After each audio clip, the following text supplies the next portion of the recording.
성경 말씀 고린도후서 13장입니다. 고린도후서 13장 13절 제가 봉독해드리도록 합니다. 주 예수 그리스도의 은혜와 하나님의 사랑과 성령의 교통하심이 너희 무리와 함께 있을지어다. 아멘. 하나님에 대한 가르침과 관련해서 이제 두 번째 시간으로 우리가 삼위일체 하나님에 대한 부분을 또 함께 배워가도록 합니다. 첫 번째 시간은 하나님의 성품과 관련하여 하나님이 어떤 존재인가 라고 하는 내용을 함께 또 배웠습니다. 하나님은 영이시며 하나님은 절대자이시다라고 하는 사실을 반드시 또 기억하셔야 됩니다. 주기도문의 첫 고백에 있는 고백처럼 하나님을 두려워할 줄 알고 하나님을 사랑할 줄 아는 것, 그것을 우리가 경외한다라고 이렇게 표현을 드렸습니다. 공의와 사랑이 동시적으로 그렇게 함께하는 그런 하나님이심을 명심하셔야 됩니다. 그래서 죄에 대해서는 무섭게 형벌하시고 또 그리스도의 피 흘림을 통해서 그의 백성들을 구해내시는 또 그러한 사랑이 동시적으로 존재하시는 분이시다라는 것입니다. 그래서 하나님의 공의에 대해서 우리가 두려워할 줄 알고 결코 그 죄를 덮고 그냥 넘어가시는 분이 아니라 반드시 그 죄값을 물으시기 위하여 십자가의 형벌이라고 하는 이 무서운 형벌을 집행하신 것입니다. 그럼에도 불구하고 그 죽음의 형벌에 자신의 아들 예수 그리스도를 보내주셔서 우리를 구원하시는, 그 십자가에는 죽음의 형벌이라고 하는 하나님의 공의에 대한 엄중한 집행을 행하시는 것입니다. 그리고는 그 공의의 집행에 그리스도의 은혜가 또 함께 곁들여 있는 것입니다. 그래서 우리가 하나님을 두려워할 줄 알고 또 사랑하는 이 고백이, 경외라고 하는 이 고백 속에 항상 반드시 올바른 신간을 확립해가는 첫 번째 고백으로 잘 세워져야 하는 것입니다. 오늘 우리 시대에 하나님을 이웃집 아저씨처럼 또 친절한 그러한 사장님처럼 이렇게 생각되어지는 사람 편중적인 이러한 지나친 신관에 대한 잘못된 이해들이 올바른 신앙관을, 올바른 신관을 얼마나 파괴하고 있는지에 대한 심각성들을 가지셔야 됩니다. 그래서 하나님을 두려워할 줄 알고 하나님이 우리를 위해서 존재하는 것이 아니라 우리가 하나님을 위해서 존재한다는 것, 하나님이 우리에게 구걸하시는 것이 아닌 것이, 예배 좀 제발 드려줘라, 제발 교회 좀 나와줘라, 제발 좀 하나님을 찾아줘라 라고 구걸하시는 분이 아니시라는 것이, 하나님은 무섭고 두려운 전능자시다라는 사실을 명심하셔야 됩니다. 하나님의 목적에 맞지 않게 살면 당장 내일이라도 우리의 생애를 거두어가실 수 있는 그런 전능자라는 사실을 명심하셔야 되는 것입니다.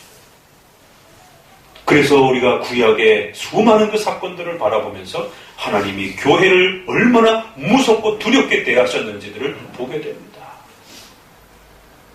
하나님은 결코 사랑으로만 그 모든 것을 덮고 가시는 그런 분이 아니신 것이에요. 사울조차도 하나님이 세우신 왕이지만 그 목적에 맞지 않자 하나님께서는 그의 생명을 거두어 가시는 것입니다. 우리 자신의 생명이 우리에게 달려있다고 생각하시면 그건 아주 큰 착각인 것입니다. 하나님의 목적에 맞지 않으면 하나님은 바로 우리의 생명을 거두어 가시는 그런 생명의 창조주시요 절대자이시다라는 것입니다. 그래서 그 하나님이 우리를 불러주실 때에 지극히 감사함으로 몸둘 바를 모르고 하나님 앞에 두렵고 떨림으로 그 보좌 앞에, 예배 앞에 기쁜 마음으로 모든 만사를 제치고 예배에 달려가는 것입니다. 그래서 우리 개혁교회에 있어서는 가장 중요한 예배의 첫 요소로서 전능하신 하나님이 너를 부르신다라고 이렇게 말하는 것입니다. 그 의식을 모르면 왜 예배의 첫 시간에 부름이라고 하는, 예배의 부름을 하는지를 이해를 못하는 것입니다. 하나님께서 영광스럽고 존귀하고 거룩한 부르심으로, 예배로 이제 저와 여러분을 불러주셨습니다. 이제 그 부르심을 우리 모두 마음에, 귀에 귀 기울여 들으시고 예배 앞으로 하나님의 보좌 앞으로 나오십시오. 그게 예배의 부름인 것이에요. 그래서 개혁교회의 첫 예배 순서는 반드시 예배의 부름으로부터 시작하는 것입니다. 전능자가 여러분들을 부르고 계신다라는 것이에요. 그랬을 때 그 부름 앞에 너무 감사하여 죽을 죄인들을 불러주셨다라고 하는 그 감사함과, 그럼에도 불구하고 전능자 앞에 나아간다라고 하는 또 다른 또 두려움을 가지고 하나님 앞에 모두가 이제 그 예배의 부름 앞에 두렵고 떨림으로 머리를 숙이는 것입니다. 그래서 부름으로부터 예배가 시작이 되어지는 것입니다. 이렇게 개혁교회 예배의 특징은 이렇게 전체의 구성이 신관이라고 하는 올바른 하나님에 대한 이해로부터 이렇게 출발을 하게 되는 것입니다. 그래서 몸과 마음과 자세를 바르게 하고 이제부터 우리가 예배 가운데 들어가는 이 예배가 어떠한 자리인지, 이 시간이 지금 어떠한 시간인지 모두 정신 바짝 차리시고 이제는 예배가 본격적으로 시작이 됐다는 것입니다. 그래서 그 예배가 흐트러지거나 그 예배에 혹시라도 실수가 있거나 그 예배에 어떤 문제가 있었다라면 잘못하면 하나님의 엄중한 또 책망을 받을 수도 있는 것입니다. 바로 예배의 부름이란 그 보좌의 부름이 이제 시작되었다는 것입니다. 그 마침이 축도로서 끝이 나는 것입니다. 적어도 이러한 신관을 가지고 우리의 예배를 개혁교회는 이처럼 구성을 해왔던 것입니다. 자, 이제 그러한 하나님으로서 이제 또 하나님의 구체적인 존재에 대한, 하나님 어떤 분이신가라고 했을 때에 이제 우리가 성품을 보았다라면 그분의 실제적인 존재에 대해서 우리가 함께 또 살펴보셔야 되는 것입니다. 7대 교리에 있어서 가장 어려운 교리이기도 한 바로 삼위일체에 대한 교리입니다. 성경에 대한 가르침에 있어서 성경을 읽지 않는 오늘 우리 시대의 모습, 또 성경을 읽을 때 자기 마음대로 성경을 읽는 오늘 우리 시대의 이러한 심각한 성경에 대한 편중된 그러한 잘못된 모습, 또 신관에 있어서는 공의 문제를 놓쳐버리고 사랑 중심적인 그러한 형태로서의 하나님에 대한 이해, 이런 문제들이 심각한 오늘 우리 시대의 문제라고 말씀을 드린 것처럼, 또 삼위일체와 관련해서도 오늘 우리 시대에 가장 심각한 문제가 있다면 한 하나님과 삼위 하나님을 동시적으로 이해하고 고백하는 전통 우리 기독교의 하나님에 대한 고백인 삼위일체 하나님을 너무 모른다는 것입니다. 오늘 우리 시대는 예수님 중심의 그러한 기독교로 그렇게 변형이 되어버렸습니다.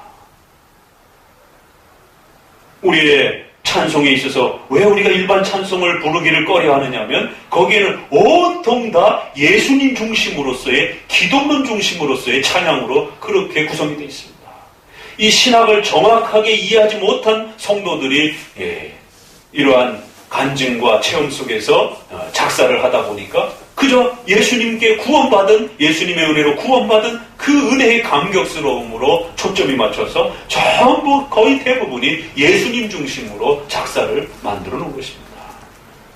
그러다 보니까 찬송을 열심히 부르다 보면 우리가 그 노래를 통해서 우리의 마음과 생각이 지배를 받고 영향을 받습니다.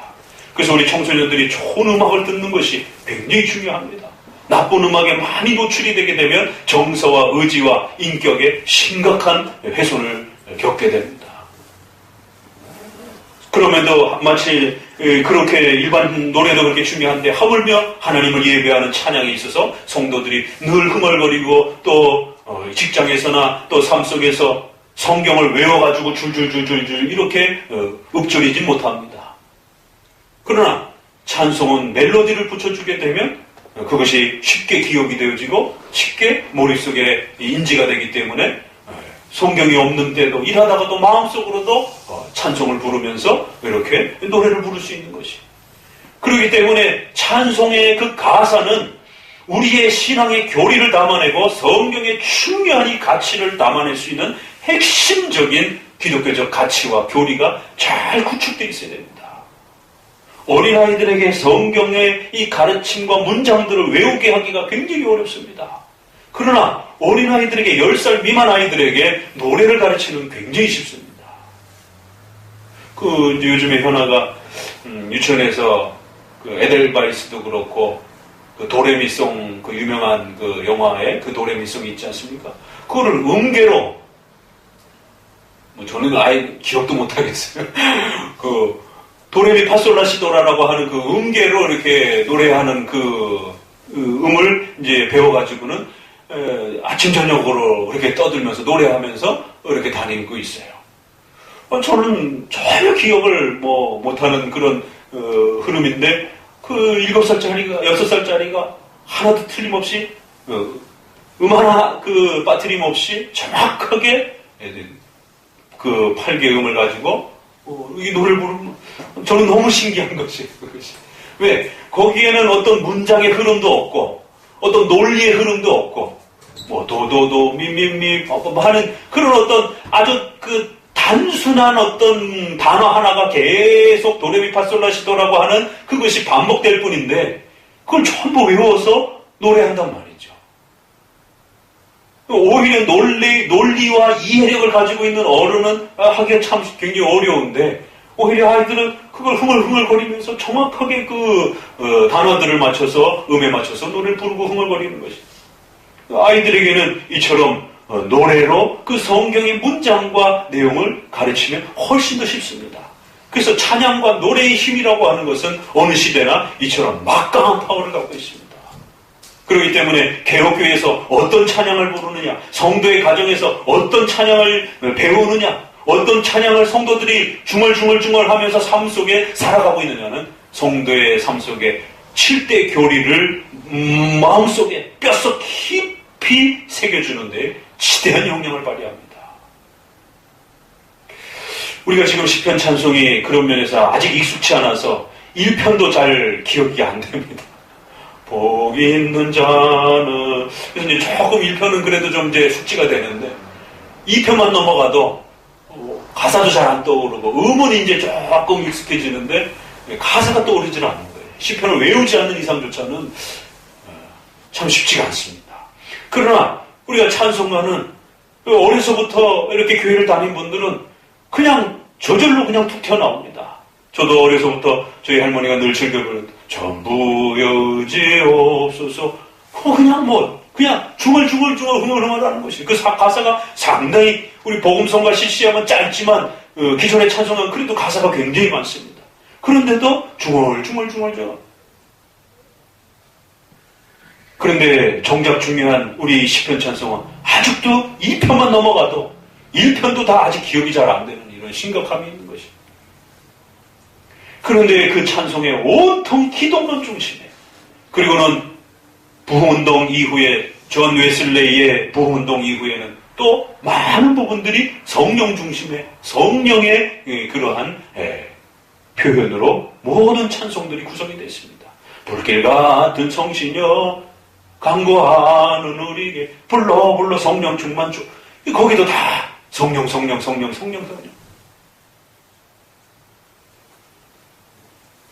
결국 우리가 설교는 개혁교회 설교를 듣고 찬송은 감리교 찬송을 부르는 이런 일이 벌어지는 것입니다. 우리의 찬송의 거의 80%는 존 웨슬레이 이후에 찰스 웨슬레가 지었던 동생인 찰스 웨슬레가 작곡하고 또 그 감리교의 수많은 또 부흥사들과 이 사람들이 지은 찬송입니다. 그래서 장로교와 감리교가 1900 그 초에 이 연합 번역과 연합 찬송가를 만들 때에 바로 우리 장로교 찬송, 이 시편 찬송을 버리고 지금 우리가 가지고 있는 연합 찬송가를 선택하게 된 것입니다. 그런데 장로교가 너무 많이 양보를 했다는 것이죠. 적어도 그러면 50대 50으로 구성을 해야 되는데 암브로시스 찬양이라든가 어거스틴의 스승인 암브로시스라든가 초대 교부들의 몇 개 있고 그 다음에 청교도들의 찬양 몇 개 있고 그게 한 10% 20%도 안 됩니다. 80%가 감리교 찬송이고 10%가 장로교 찬송이고 5%가 카톨릭 찬송이고 그리고 5%가 이단 찬송이 들어있습니다. 유니테리언이라고 하는 일신론을 주장하는 그러한 삼위일체가 아니라 일신론, 한 하나님만을 강조하는, 삼위를 부정하고 한 하나님만을 강조하는 유니테리언이 그래서 유니가 하나, 유니버셜, 유니, 하나라는 뜻이 아닙니까? 그래서 그걸 주장하는 이단을 유니테리언이라고 하는 그런 이단들이 있었습니다. 그들의 그 지도자들이 만든 찬양송도 들어와 있고, 또 우리가 자유주의 교회라고 하는 기장 출신의 김재준 대표인 그 김재준 목사가 지은 그런 찬송도 있고, 상천리 강도 반도 금수강산, 이게 새마을운동 노래입니다. 어머님의 넓고 큰 은혜, 이건 어버이날 부르는 노래, 이건 찬양이 아닙니다. 이건 어머님의 은혜를 생각하는 것이죠. 그러니까 자유주의자들은 사회운동하고 복지운동하고 정치운동을 했기 때문에 그러한 사회적 그 무브먼트를 익힐 수 있는 그런 김재준 목사가 지은 찬송들이 들어와 있는 거죠. 심각한 겁니다. 적어도 연합 찬송가라면 장로교 찬송이 50%는 들어가야 되는데, 그래서 시편의 많은 찬송이라든가 시계명송이라든가 사도신경송이라든가 주기도문송이라든가 전통적으로 우리 장로교가 불러왔던 기독교 교리의 핵심을 담아내는 이런 찬송들이 들어가야 되는데 다 빠져버린 거죠. 그리고는 기독론 중심의, 또 성령운동했던 그런 부흥운동했던 바로 그 성령 중심의 그런 찬송들이 들어와 있고, 그러니까 성도들이 찬송을 부르면서 생활중에 이 찬양의 노래를 읊조리면서 삼위일체 하나님을 기억하고 배워가고 마음에 새겨야 되는데, 찬송을 통해서는 온통 일신론, 기독론에 빠져있든지 예수님에 빠져있든지 성령에 빠져있든지 장로교회의 전통 고백인 삼위일체 하나님에 대해서 인식을 못하는 것이죠. 설교를 들었으면 돌아가서 여러분의 가정과 직장에서 마음속에 성경을 기억하고 설교를 떠올리고 또 찬송을 중얼거리면서 여러분 마음속에 삼위일체 하나님을 기억하셔야 되는데, 돌아가서는 오로지 예수님만 기억하고 오로지 성령 하나님만 그렇게 한쪽으로 편중돼 버리는 것입니다. 그래서 우리가 순복음교회를 중심으로 해서 신비주의 신사도 운동을 펼치는 수많은 교회들은 성령만 배웁니다. 그리고 또 자유주의 교회들을 통해서는 온통 예수님, 그것도 예수님의 인성, 신성을 부정하는 예수님의 4대 성인의 한 분으로서 훌륭한 교사로서 훌륭한 윤리적 도덕 성인으로서 예수님을 본받자 이러면서 예수님에 대해서 치우쳐져 있는 이 모습들을 보게 됩니다.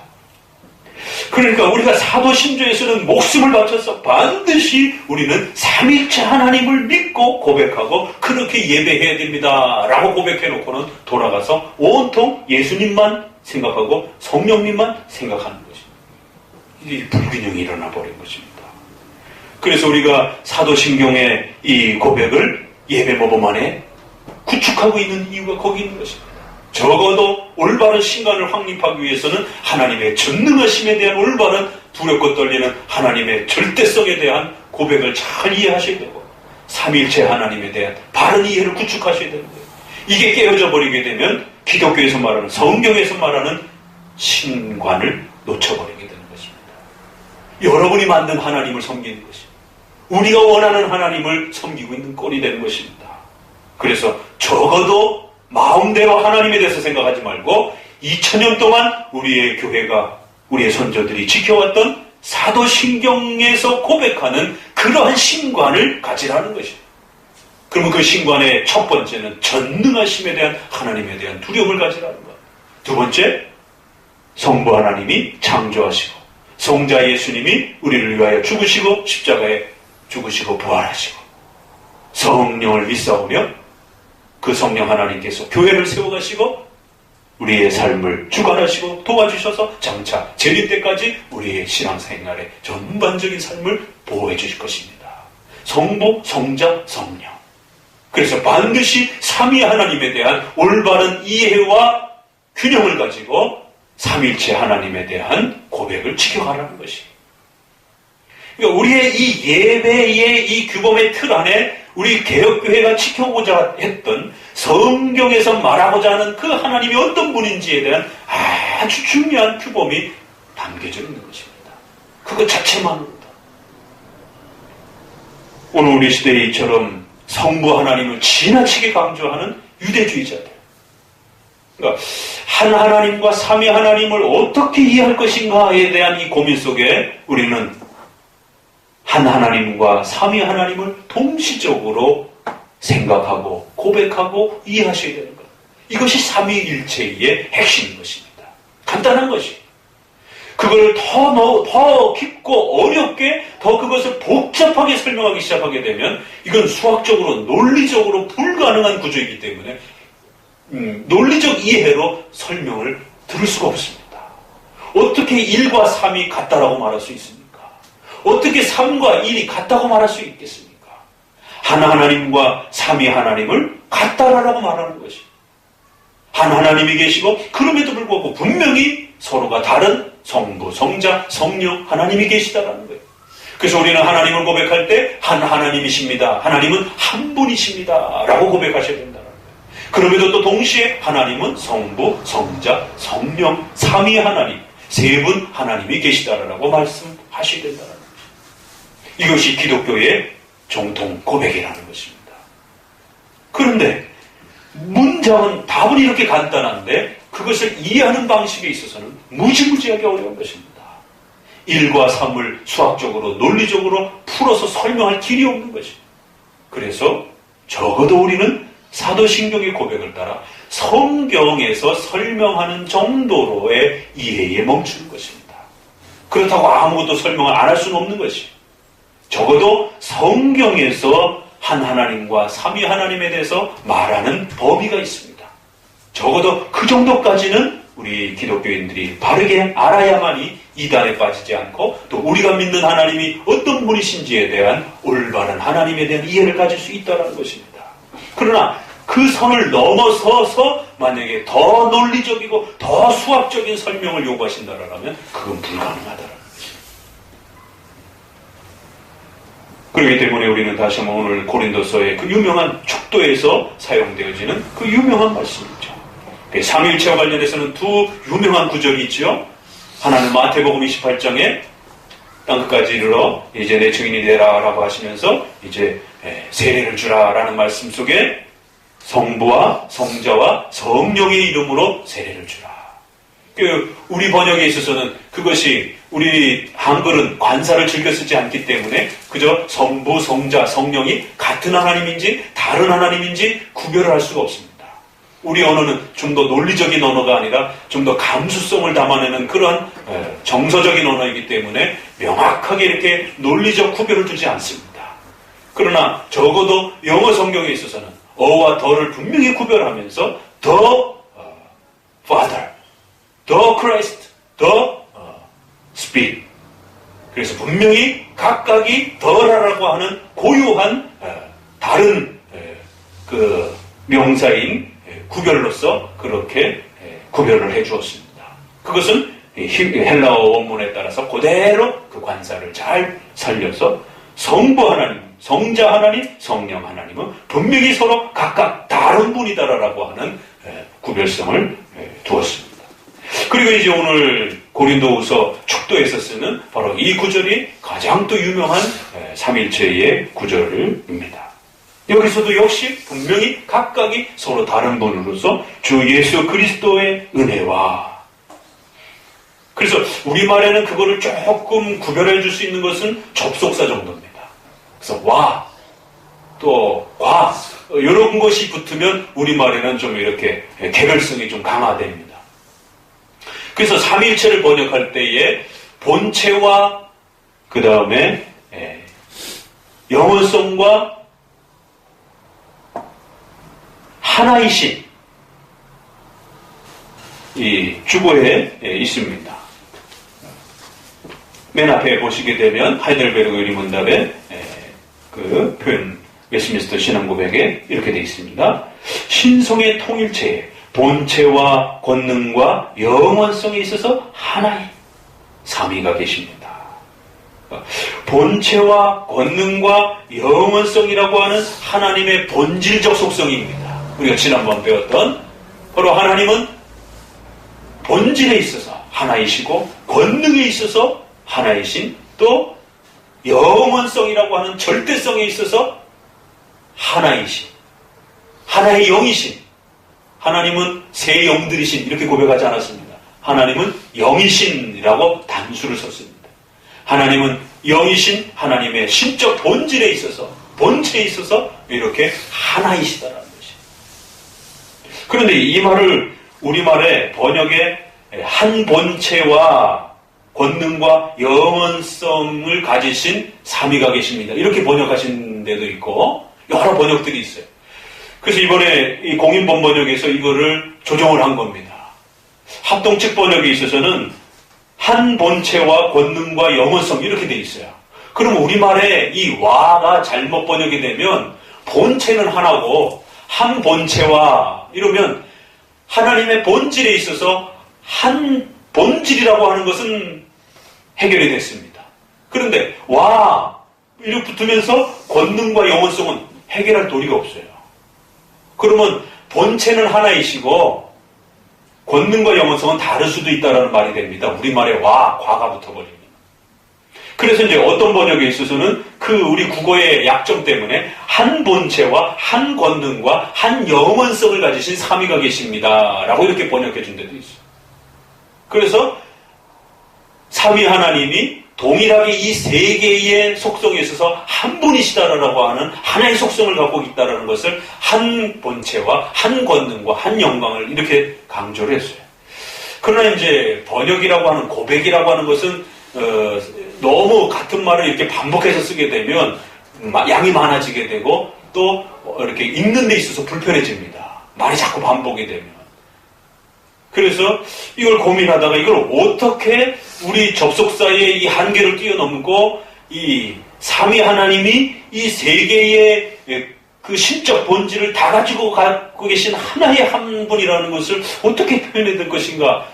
이렇게도 접속사를 바꿔보고 저렇게도 바꿔보고 우리 한글을 읽는 성도들이 이해해야 될 문제이기 때문에 그래서 이걸 원래는 신성의 통일체, 신성의 통일성에 있어서 신성이라고 하는 하나님의 영이신 하나님의 신성은 그 통일체를 갖고 있다는 것이에요.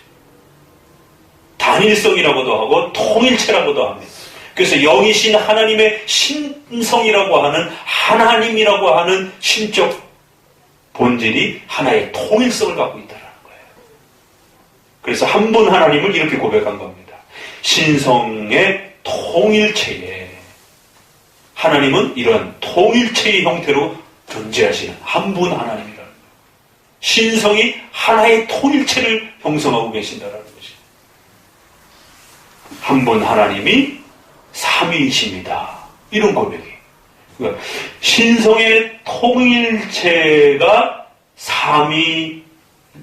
삼위이신데 이렇게 번역할 수도 있는 거예요. 그 하나님은 본체와 권능과 영원성에 있어서 하나이신 성부, 성자, 성령 하나님 이렇게 번역을 해도 되고 문장을 조금 더 짧게 줄이면 신성의 통일체에 삼위가 계시니 이렇게 신성의 통일체라는 것은 한 하나님이라는 말을 이렇게 조금 더 구체적으로 표현한 거예요. 신성이라고 하는 하나님의 속성이 있어서 이 속성이 통일체라고 하는 하나의 단일한 그러한 신적 본질을 갖고 계신다는 거예요. 하나님은 한 분으로서의 신적 본질을 갖고 계신다는 거죠. 신적 통일체라 이렇게 하나님을 표현한 겁니다. 한 하나님을. 그 하나님은 삼위로 계시니 신성의 통일체에 삼위가 계시니 이렇게 문장을 끊고 그걸 다시 한번 부연 설명하기를 그럼 신성의 통일체라는 게 뭔 말이냐? 본체, 하나님의 본질이라고 하는 본질이라고 하는 것은 그 존재를 말하는 것이 어떤 하나의 개체를 말하는 것이 하나님이라고 하는 그 존재, 그 본체라고 하는 하나님의 몸이 계시다라고 하면 하나님의 그 몸이 하나라는 것입니다. 하나님 몸체자를 쓰니까 하나님의 존재에 있어서 그 본질과 본체라고 하는 하나님의 실체가 있는데 하나님은 이런 상상이 아니라는 겁니다. 하나님은 실제로 존재하는 우리 인간이 몸을 갖고 있는 그래서 우리가 몸체자의 한문을 그래서 우리가 체자를 쓰는 것입니다. 신체, 육체 할 때 그 몸체자를 쓰는 것입니다. 하나의 실체가 존재한다는 거예요. 눈에 안 보이는 아무것도 없는 그런 게 아니라 실제로 존재하는 그 존재라는 것입니다.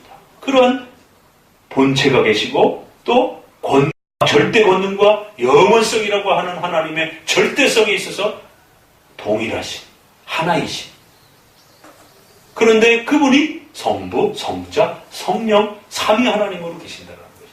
이러한 이제 요 세 개를 설명한 것은 신적 속성을 말하는 것이에요. 본체, 권능, 영원성, 이건 하나님의 속성을 말하는 것입니다. 우리가 지난번에 배웠던 그런 하나님의 절대적 속성을 동일하시더라는 거예요. 삼위 하나님이 누가 높거나 낮거나 이렇지 않다라는 거예요.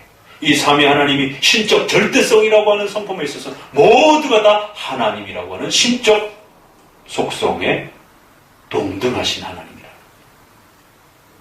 그래서 한 하나님이다라고 말할 수 있다는 거죠. 그런데 이런 신적 속성을 동일하게 가지신 성부, 성자, 성령 하나님이 계시다라는 거죠. 이 말은요, 저와 여러분들이 똑같이 인간입니다. 인간이라고 하는 속성과 성품을 지니고 있어요. 그래도 저와 여러분은 각각이 다른 사람입니다. 이런 뜻하고는 다릅니다. 조금 더 또 다른 뜻이에요. 그렇게도 비슷하게 혹시라도 어떤 분은 이해가 되기도 해요.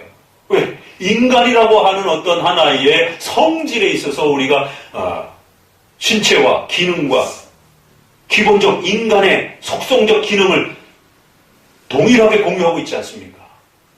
그럼에도 서로가 각각의 개별 인격이라고 하는 다른 사람들이에요. 그래서 과거에 그런 식으로 삼일체를 소개하기도 했습니다.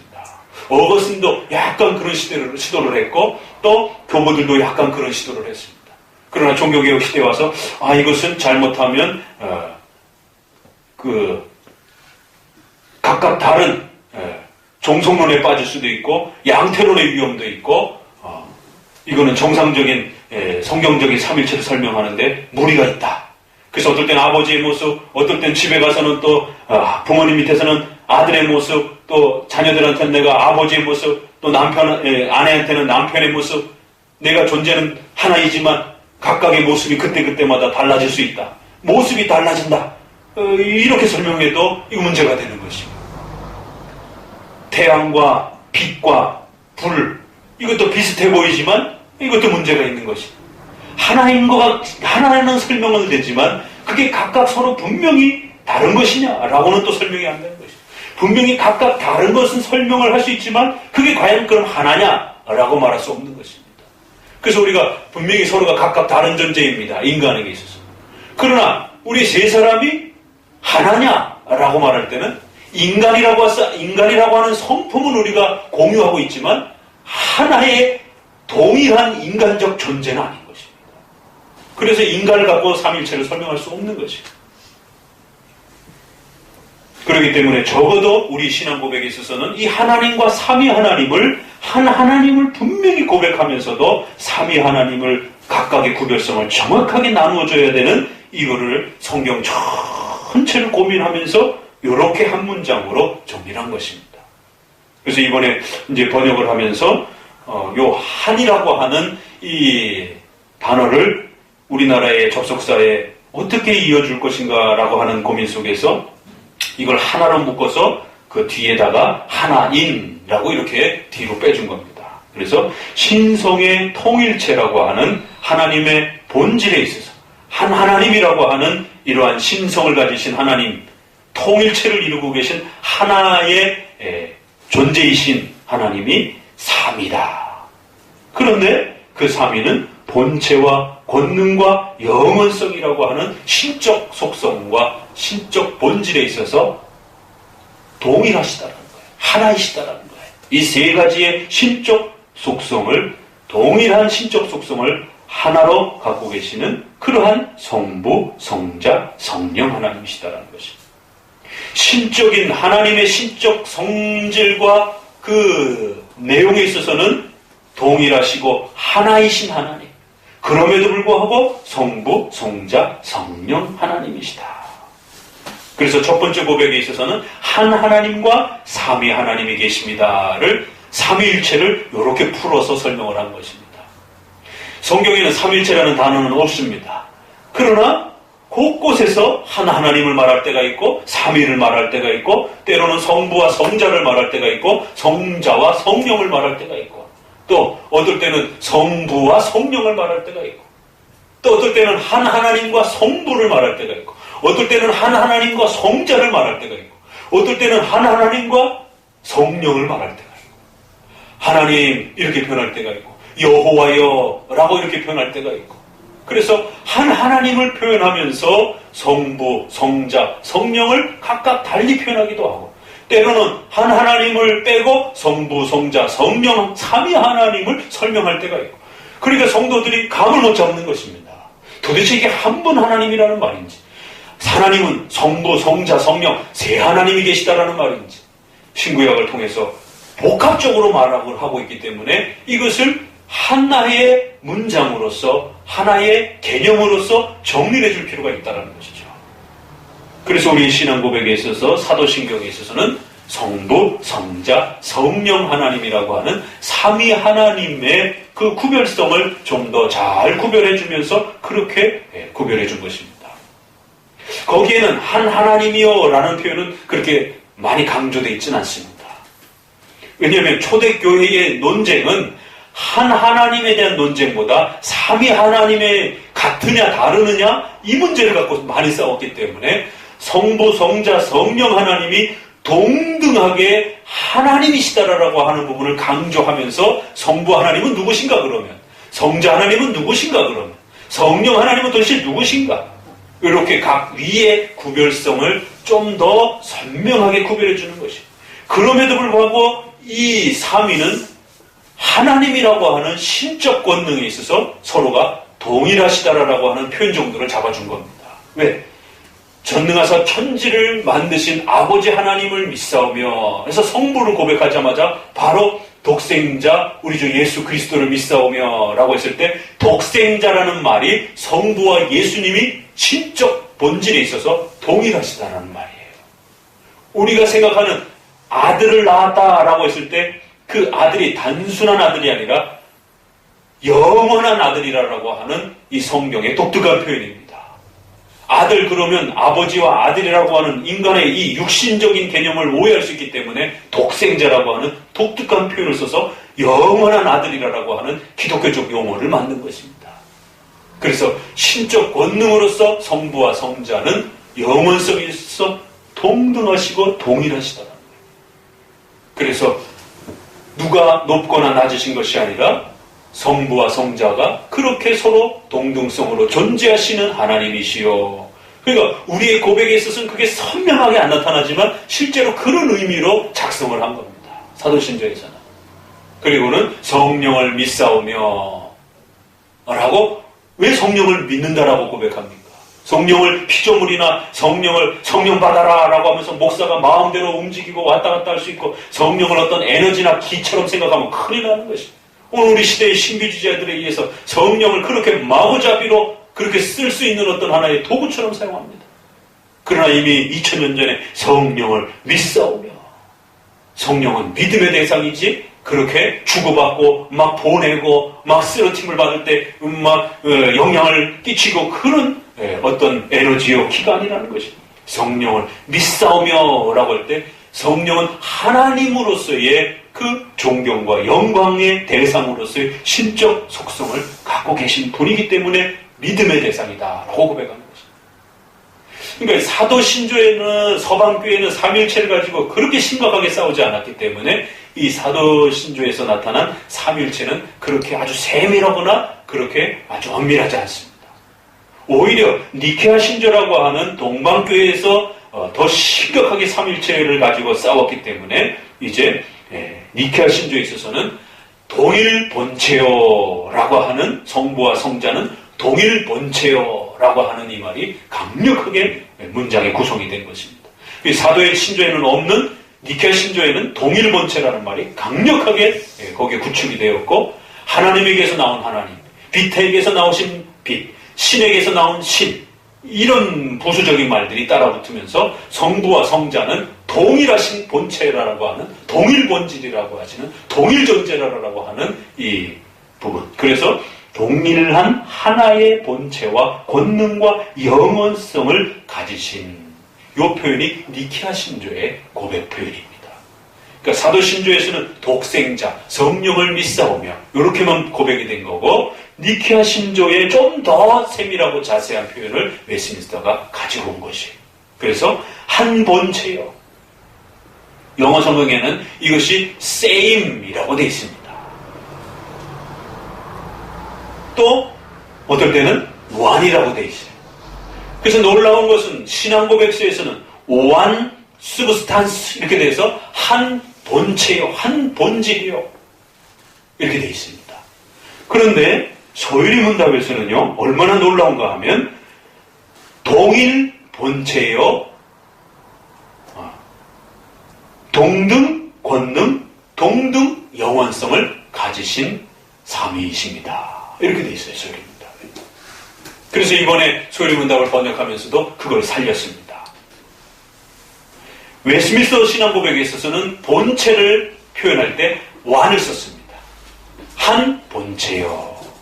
그런데 소유리 문답에 있어서는 same substance, 동일 본체요 이렇게 쓴 것이에요. 그러니까 소유리 문답은 더 뭘 의도했습니까? 니케아 신조를 더 의도한 것이에요. one과 same이라는 말은 조금 다릅니다. 어원학적으로. 하나라는 것과 동일하다, 이 말은 유사하기도 하지만 아주 어원학적으로 나누게 되면 조금 또 다릅니다. 각각의 설명에 장점이 있는 것이. 그래서 어느 한쪽만으로 설명하게 되면 조금 부족한 설명이 되는 거예요. 그래서 니케아 신조에 있어서는 same이라는 말을 썼습니다. 동일하다. 그러다 보니까 유사하다. 잘못하면 우리가 인간끼리 동일한 같은 성질을 이렇게 나누고 있는 것이다. 이런 식의 오해가 될 수도 있는 것입니다. 그렇기 때문에 한 하나님이라고 하는 유사성을 가지고 있는 인간의 성질을 나누는 게 아니라 하나님은 하나의 통일체를 갖고 있는 거예요. 하나의 실체의 본체를 갖고 계시는 것이에요. 그래서 오ne이라고 하는 한 하나님이라고 하는 것과 동일한 속성, 요각은 조금 느낌이 달라요.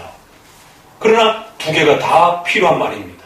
그래서 하나님은 한 분 하나님이라는 말도 들어와야 되고, 하나님은 신적 속성에 있어서 삼위 하나님이 동일하게 신적 속성을 갖고 계시다라는 말도 필요한 겁니다. 그러나 동일하게 사람의 속성을 갖고 있지만 우리는 세 사람인 겁니다. 그렇기 때문에 same만 너무 강조를 하게 되면, 동일하다라는 말만 너무 강조하게 되면 한 하나님, 하나님은 한 분이라고 하는 이 중심이 잘못하면 깨질 수가 있는 것입니다. 그래서 한 하나님도 강조를 해야 되고, 동일한 하나님, 동등한 하나님도 강조를 해야 돼요. 동일하다라고 하는 것은 가치면에 있어서의 어떤 그 높고 낮음의 어떤 부분을 조금 더 막을 수 있는 표현입니다. 인간으로서 남녀가 평등해 이렇게 쓸 수 있는 그런 표현인 것이죠. 그러나 그 동등이라는 말이 부부가 한 사람이다 이런 뜻은 아닙니다. 그렇죠? 그렇기 때문에 이 본체와 권능과 영원성에 있어서 소유리 문답은 동등 권능, 동등 영원성 이렇게 표현을 했어요. 그러나 본체에 있어서는 또 same, 동일한 본체다 라고 해서 동일, 동등, 본체, 권능, 영원성을 가지신 하나님입니다 라고 이렇게 표현을 한 겁니다. 그래서 그 동등성에 좀 더 강조를 둔 거예요. 그러나 신앙고백에 있어서는 한 하나님, 신성의 통일체라고 하는 한 하나님의 존재가 있다라고 하는 특성을 훨씬 더 많이 강조를 한 겁니다. 자, 이 삼위일체 하나님에 있어서 적어도 우리 성도들이 이처럼 한 하나님과 삼위 하나님을 분명하게 이렇게 구별하는데, 어떤 단어가 우리 기독교 역사 속에 중요한 단어였는지를, 이 단어 하나 때문에 이단 논쟁에 있어서 목숨을 걸고 싸웠다라는 사실을 놓쳐서는 안 되는 것입니다. 삼일체를 잘못 가르치게 되면 과거에 이단들이 썼던 단어, 과거에 이단들이 썼던 비유, 이런 표현을 자기도 모르는 사이에 성도들의 대화 중에 또 가족들하고 또 성경 공부를 하다가 그렇게 쓸 수가 있는 것입니다.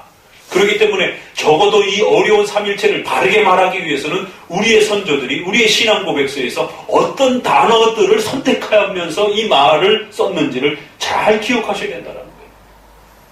어떤 단어와 문장을 쓰느냐에 따라 머릿속은 삼일체를 생각하고 있는데 말을 통해서 표현하다가 이단적으로 설명할 수가 있는 겁니다.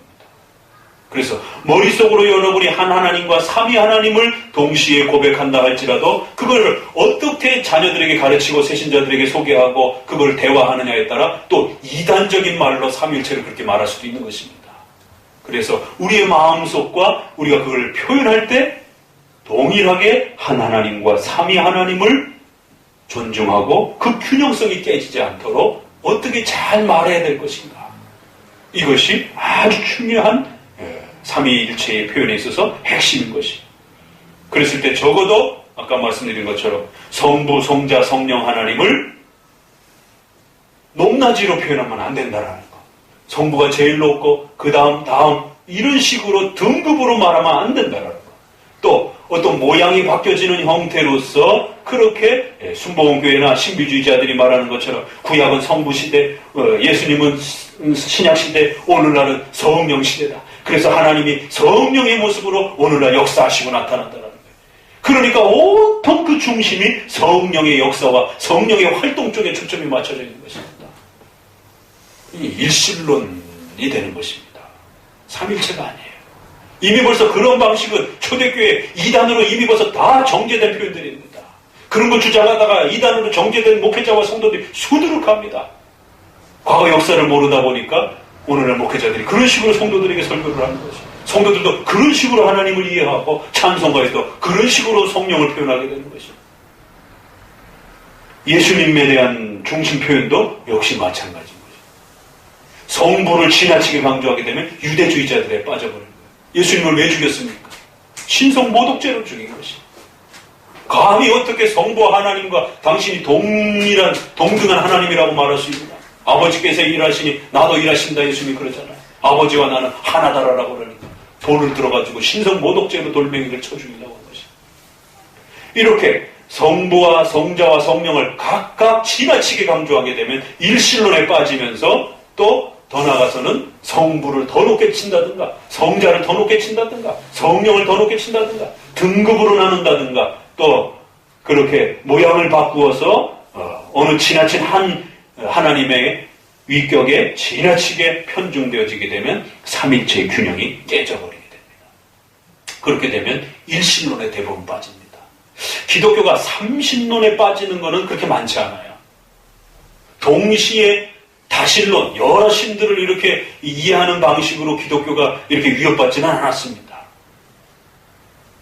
힌두교도 다신론이에요. 일본도 다신론이고 대부분 많은 이방 종교들은 다신론입니다. 그리스 신화도 다신론이에요. 그렇기 때문에 다신론의 어떤 그 공경에는 금방 표가 납니다. 기독교 신이 여러 신이 있어 이러면은 금방 위협을 받아요.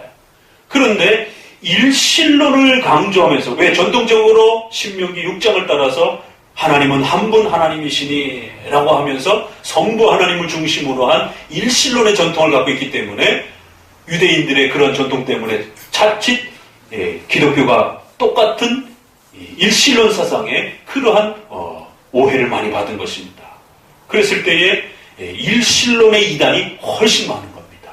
그래서 성부 하나님 쪽으로만 강조한다든가 또 성자 예수님 쪽으로만 강조한다든가 성령 하나님 쪽으로만 강조한다든가 그러면서 이제 성부를 제일 높이 놓으면 나머지는 낮게 놓고는 이러한 등급을 주장하는 종속론이 발달이 되어지고 또 성자를 높여버리고 성부와 성령은 아무것도 아닌 것처럼 또 이렇게 표현하게 되면 윤리교사처럼 이렇게 예수님이 높아져 버리게 돼요. 그러니까 일신론에 어느 한위를 높이면서 일신론의 그런 이단들이 훨씬 기독교에 많았습니다.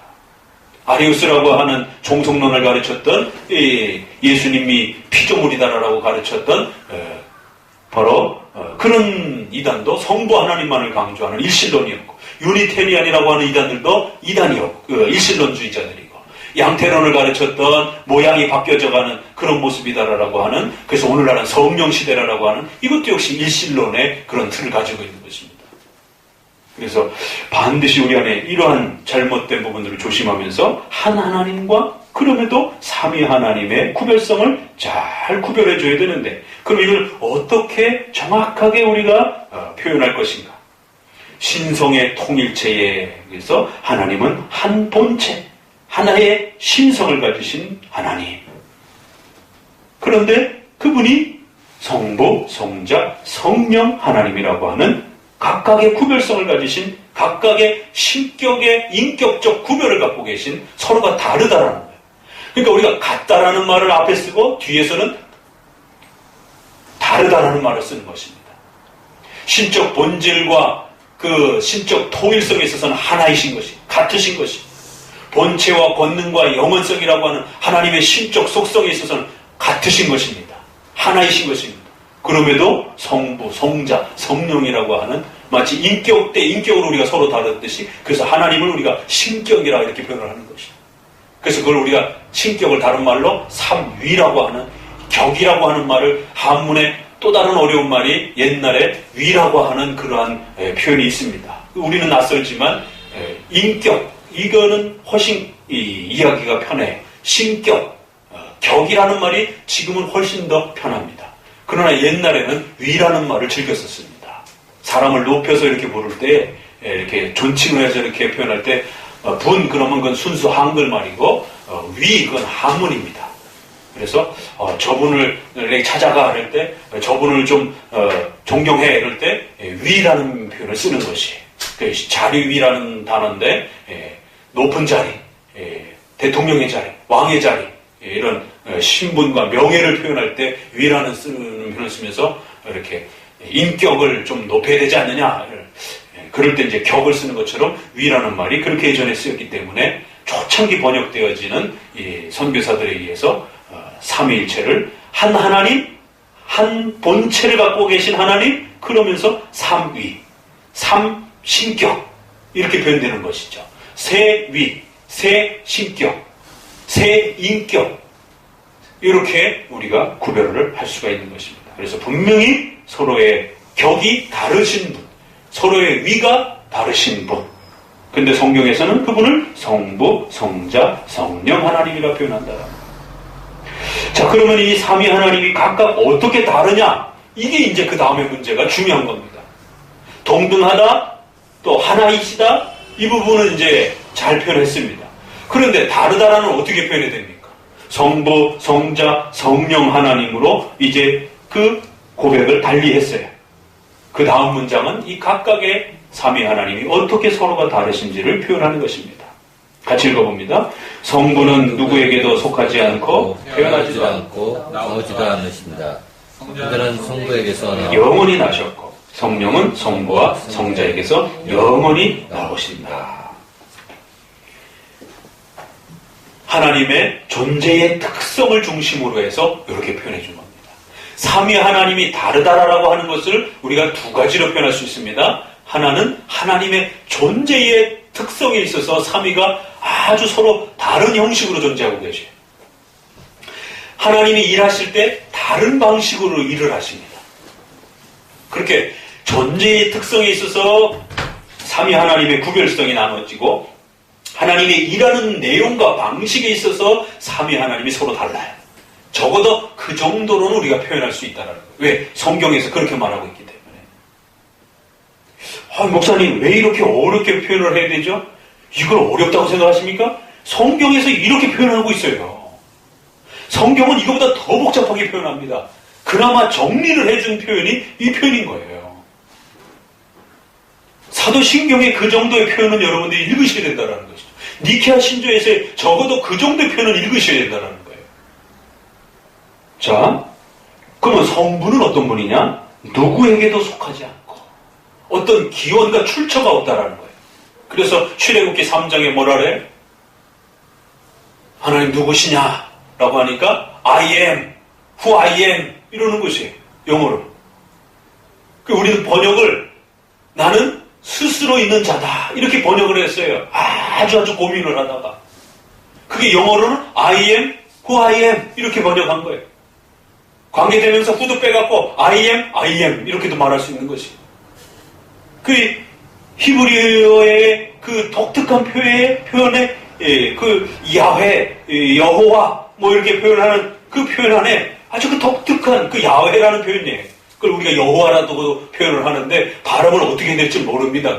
그래서 히브리 사람들을 그거를 아도나이라고도 읽고 영어로 표현할 때는 그거를 로드라고 하는 주라고 표현을 해놓은 겁니다. 발음의 그 표현에 따라서. 우리에 있어서는 그거를 여호와라고 이렇게 표현을, 가톨릭에서는 최근에 야훼라라고 하자라라고 또 그 발음을 조금 조정하기도 하고, 굉장히 어렵고 그걸 어떻게 불렀는지 히브리 사람들도 잊어버렸습니다. 여호와의 이름은 너무너무 두려운 것이기 때문에 아예 부르려고 하지는 않은 것이에요. 그래서 음자를 이렇게 달리 바꿔가지고 아도나이라고 이렇게 다른 표현을 불렀던 것입니다. 근데 그 말이 I am who I am이에요. 그거를 문법적으로 풀면 나는 곧 나다. 그러니까 우리 번역에 나는 스스로 있는 자다. 또 뭐 괜찮아요. 그렇게 나쁜 번역 아닙니다. 상당히 좋은 번역이에요. 나는 나이다. 뭐 이런 표현이고 나는 스스로 있는 자다. 근데 차라리 조금 더 조정을 하면 그냥 나는 나이다. 나는 나였다.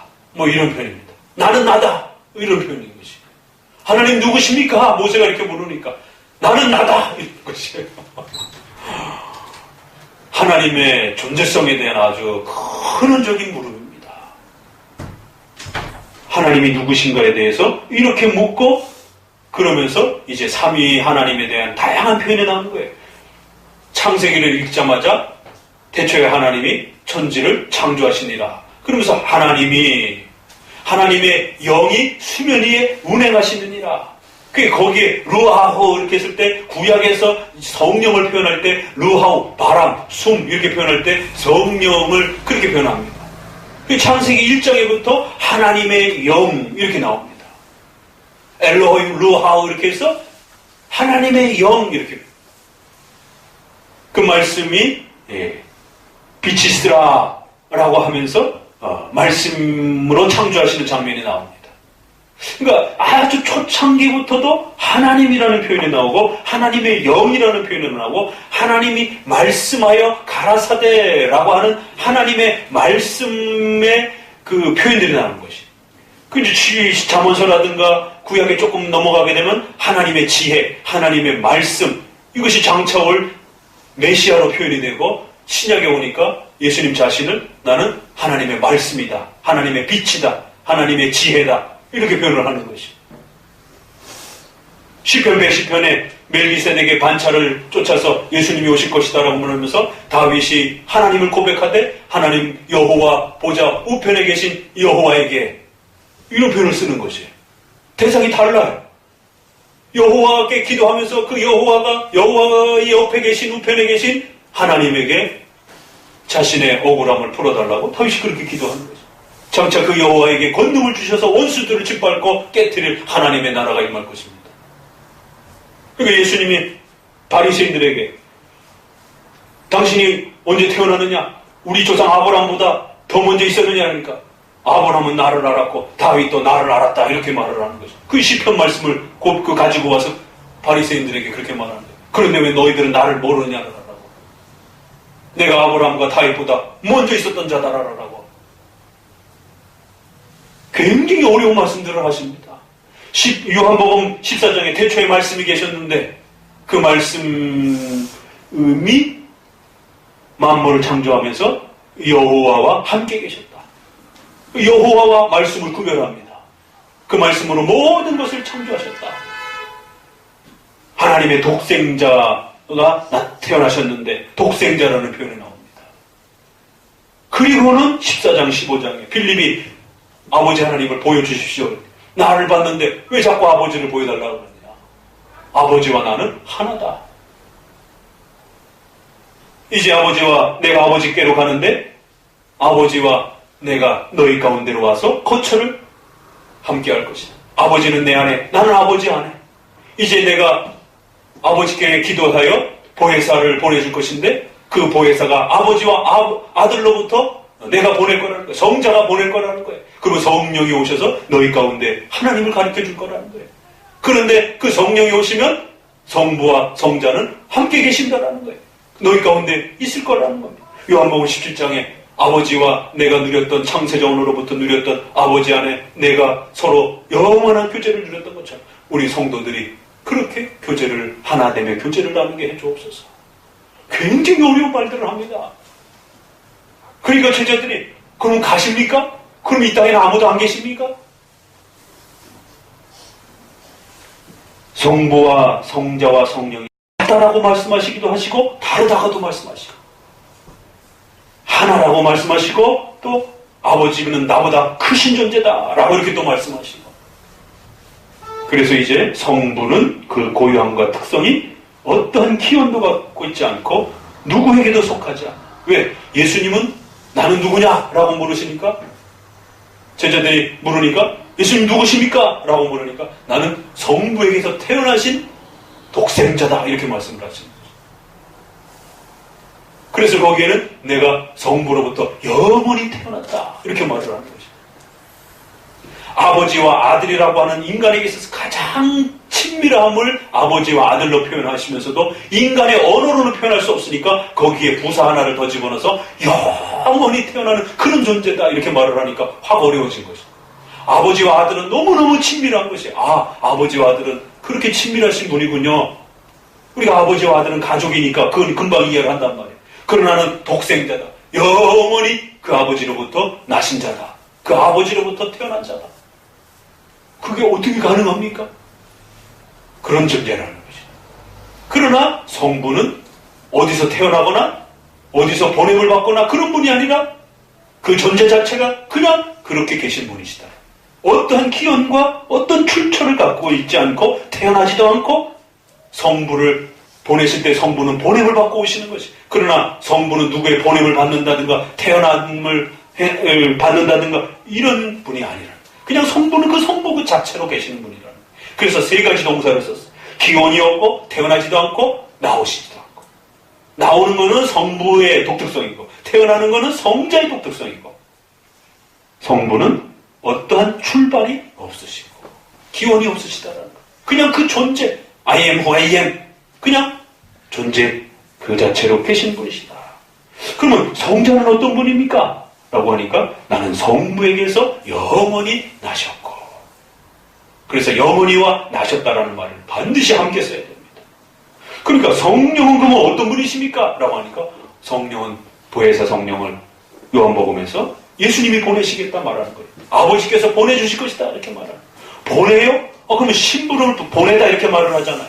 그러니까 뭔가를 보내다 그러면은 그것도 역시 함께 소속되어 있는 누군가의 위탁을 받고 이렇게 보냄을 받는 거예요. 아버지가 아들에게 뭐 좀 사와 그러면 보냄을 받는 거예요. 심부름을 받는 것이에요. 그러니까 누군가 서로 속해 있다가 이렇게 보냄을 받는 겁니다. 그러니까 서로 강력하게 이렇게 속해 있다라는 거를 보낸다, 보냄을 받는다. 한 분은 보내시는 분이고 한 분은 보냄을 받는 분이에요. 그렇게 서로가 보내고 보냄을 받는 그래서 명령하고 명령을 받아주는 아주 그런 강력한 결속관계를 갖고 계신 분이라는 거예요. 그런데 이걸 잘못 이해하게 되면 사장과 종업원의 그런 높고 낮음으로 이해할 수 있기 때문에 영원히 또 이렇게 말하는 겁니다. 그건 인간이 이해할 수 없는 성부와 성자가 성령에게 명하시고 성령은 그 성부와 성자의 명을 기꺼이 즐거움으로 받으셔서 또 실행하시는 그런 존재로 서로가 계신다는 거예요. 삼위가 어떤 식으로 계시는지 그 신비입니다. 그러나 하나님이 조금 우리에게 알려준 것이 이 정도라는 것이. 그러니까 예수님이 내가 보혜사를 너에게 보내줄 것이다. 도대체 보낸다는 말이 뭔가? 나는 아버지에게서 태어났어. 그럼 우리는 태어났다 그러면 엄마 뱃속에서 태어난 것만 생각하는데 그렇게 생각하면 안 된다.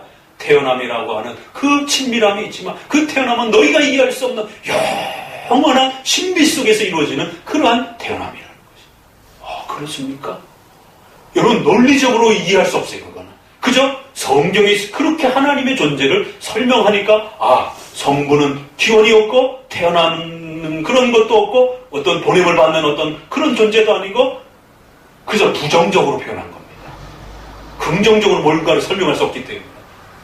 그리고 성자는 아버지로부터 태어났다라는 말을 본인 스스로가 분명히 하셨기 때문에 그렇게 서로 달리 한 분은 태어나게 해주는 분이고 한 분은 태어남을 받는 분이구나. 그러니까 이 표현 때문에 이단들이 이제 등장을 하는 겁니다. 그래? 아버지는 높고 그러면 아들은 낮은 존재지. 그럼 예수님은 더 낮은 존재네. 이런 식의 오해를 갖는 겁니다. 그래서 앞문장에 동등, 동일이란 말을 그렇게 강조를 한 겁니다. 그 부분을 먼저 구축하고 이 표현을 읽으시면 그나마 괜찮다는 것이. 성경에서 성부와 성자의 관계를 그렇게 표현한다는 거예요. 우리가 father, 그 다음에 son이라고 표현하는 것도 인간의 언어 속에서는 그런 말밖에 없습니다. 우리가 하나님을 표현하면서 이렇게 표현할 수는 없는 거예요. 적어도 단어로 표현을 해야 될 것 아니겠습니까? 또 성경에서 예수님 스스로가 그렇게 그런 히브리어와 헬라어 단어를 사용하셔서 자신의 존재를 설명하셨단 말이죠. 그렇기 때문에 성부, 성자, 성령은 각각의 구별성에 이렇게 존재하시는 분으로서 성경에 적어도 설명되어지니까 이 정도는 아셔야 된다.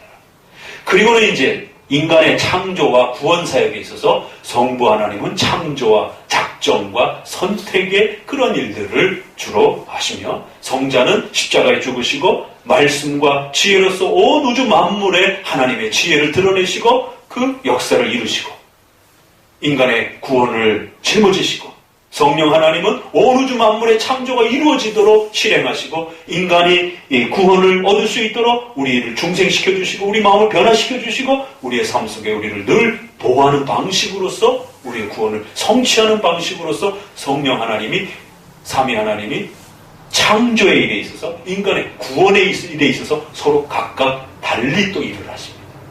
성부가 죽으신 게 아닙니다. 옛날에 과거에 이단들이 성부가 죽었다 이래가지고는 이단이 됐습니다.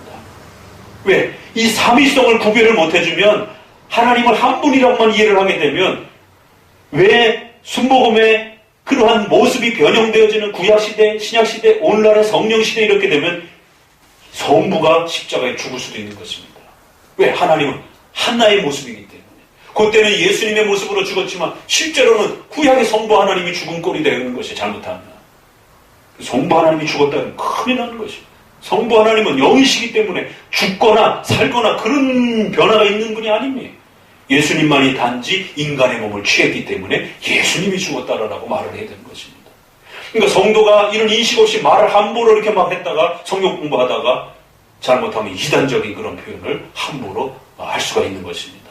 그래서 적어도 여러분이 먼저 하나님이 어떤 분인지를 삼위일체를 잘 균형 있게 이해하셔야 되고, 또 우리가 아는 그 내용을 자녀들과 또 교회에서 교사로 가르치고 또 새신자에게 소개를 하려면 정통교회가 삼위일체를 가르쳐왔던 그 표현과 문장에 따라서 가르쳐야지 잘못하면 이단적인 표현을 쓸 수 있다는 거죠.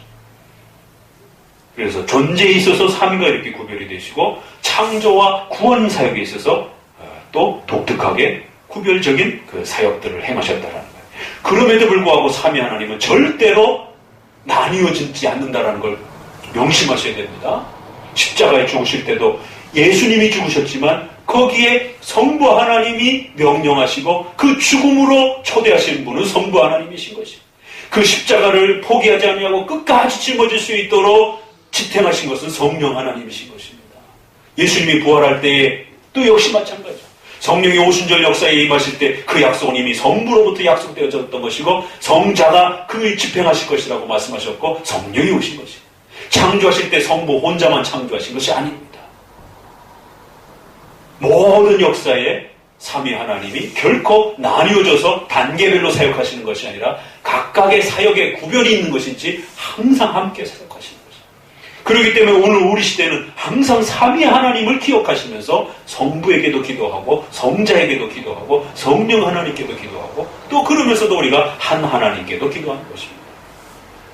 오죽하면 이런 이해가 없어갖고 신학교 때 전도사들이 예수님의 이름으로 성부께만 기도해야 되지 왜 예수님께 기도하게 되는 한참 논쟁을 했어요.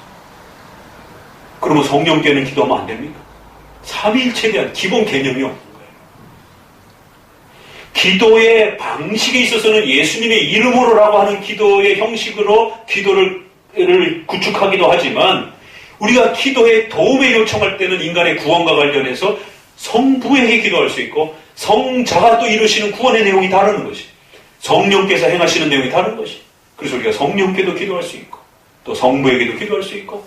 왜? 삼위 하나님은 기도를 받으시고 예배를 받으시고 모든 존귀를 받으실 신적 속성과 동등성을 하나로 가지고 계신 동일본체라는 사실을 놓쳐서는 안 되는 것입니다. 다만 하시는 일이 구별되어 있을 뿐인 것입니다. 그래서 한 하나님, 삼위 하나님의 구별성을 이렇게 구별하되 동등성과 하나이신 이 동일본체라고 하는 이 한 하나님에 대한 고백을 반드시 놓쳐서는 안 돼요. 한 하나님을 고백하되 반드시 성부, 성자, 성령 삼위 하나님이 계시다라는 사실을 또 늘 동시적으로 인식하는 겁니다. 논리적, 수학적으로는 설명이 안 돼도 목사님의 설교를 통해서 하나님, 여호와, 하나님에 대해서 늘 성도들에게 얘기해 줘야 되고, 또 그렇게 말하면서도 성부 하나님이 어떻게 사역하셨는지, 성자 하나님이 어떻게 역사하셨는지, 성령 하나님이 우리를 어떻게 도우시는지에 대해서 또 성도들에게 늘 삼위에 대해서 말해주는 것입니다. 그러면 자연적으로 한 하나님도 듣고 삼위 하나님도 골고루 듣게 되는 것입니다. 여러분이 시편 찬송을 하면서도 하나님과 삼위 하나님을 골고루 흥얼흥얼하면서 찬양하는 것입니다. 그러면 자연적으로 마음속에 스며드는 것입니다. 이건 수학적으로 구별을 해갖고 머릿속에 가질 수 있는 문제가 아닙니다. 한 하나님과 삼위 하나님을 적어도 우리의 웨스트민스터 신앙 고백에서 고백하는 이 정도의 고백을 따라서 이 중심적 표현이 무엇인지를 잘 기억하셔야 된다는 겁니다. 그래서 여러분에게 아타나시오 신조의 그 표현을 주보에다가 실어놨는데 한번 설교 끝나고 나서 잘 오늘도 한번 읽어보시기 바랍니다. 20번에 보면 따라서 세 하나님이 계시며 세 분 주님이 계시다는 말을 참 기독교인은 조심해야 된다는 거예요. 그러면서 28번에 보니까 그러므로 구원을 받으려고 하는 이는 삼위일체가 나여 이와 같이 믿지 않으면 안 된다. 적어도 우리가 기독교의 하나님을 믿는다라고 했을 때는 삼위일체 하나님을 믿고 고백하는 것이죠. 예수 그리스도를 믿고 구원의 역사를 고백하면서도 성부 하나님을 생각하는 것이고 우리의 구원을 이루시는 성령 하나님의 은혜를 또 고백하는 것입니다. 오늘 고린도서에 있는 이 축도의 또 귀한 말씀을 따라 삼위일체 하나님에 대해서 우리가 함께 또 살펴보았습니다. 한 하나님, 동일본체이신 하나님, 동일본질이신 하나님, 신성의 통일체를 가지신 하나님. 그럼에도 불구하고 성부, 성자, 성령 하나님. 각각의 위격의 구별성과 신격의 고유한 구별성을 가지신 그러한 삼위 하나님이 계심을 늘 믿고 고백하신 우리 성도들 되시길 주의 말씀으로 권면해 드립니다. 기도합니다.